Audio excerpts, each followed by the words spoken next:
Annyeonghaseyo.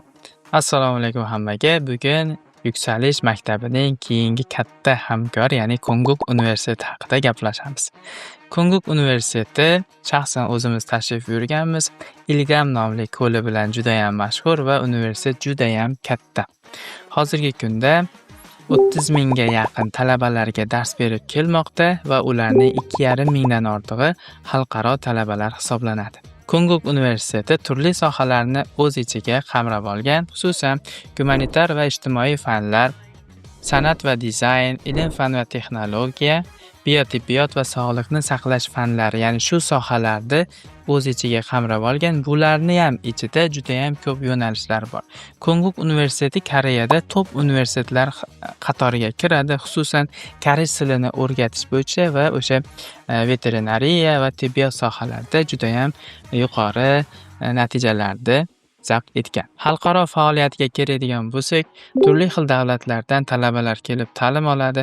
Bundan tashqari talaba almashinuvi dasturlari ham mavjud va shuningdek dunyoning turli xil nufuzli universitetlari bilan hamkorlik shartnomalarini imzolagan universitetdir. Ko'nguk universiteti Koreyada top universitetlar qatoriga kirishi bilan birgalikda butun dunyo universitetlar reytingida ham o'z o'rniga ega.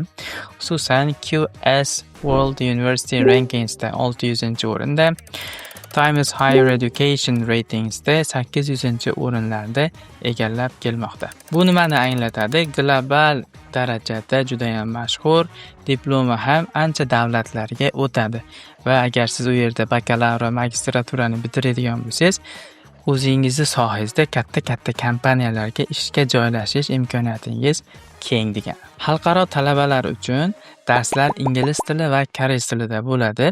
Aytib o'tib ketganimizdek, Koreyada universitetlar o'zi ikki xil yo'nalishda qabul qiladi: Korean track and English track. Agar Korean track bilan kirmoqchi bo'lsangiz, TOEIC 3 daraja, English track bilan o'qishga kirmoqchi bo'lsangiz, IELTS 5.5 daraja kerak bo'ladi. Kontrakt to'lovlari esa ozgina qimmat, lekin shunga yarasha sifatli ta'limni olishingiz mumkin. Demak, yillik $7,000 dan $10,000gacha kontrakt to'lovlari bor. Bu degani siz hammasini to'lamaysiz, o'sha til sertifikatiga qarab turib, bu kontrakt to'lovi ozayishi mumkin. Xususan Yuksalish maktabi bitiruvchilari agar Ko'nguk universitetiga topshirmoqchi bo'lsalar, 30% dan 100%gacha chegirmalar berishi aytib o'tilgan. Qo'shimcha ma'lumotni olmoqchi bo'lsalaringiz, pastda linklarni qoldiramiz. Bemalol kirib, universitet haqida o'rganib, universitet hayotini ko'rishingiz mumkin. Rahmat.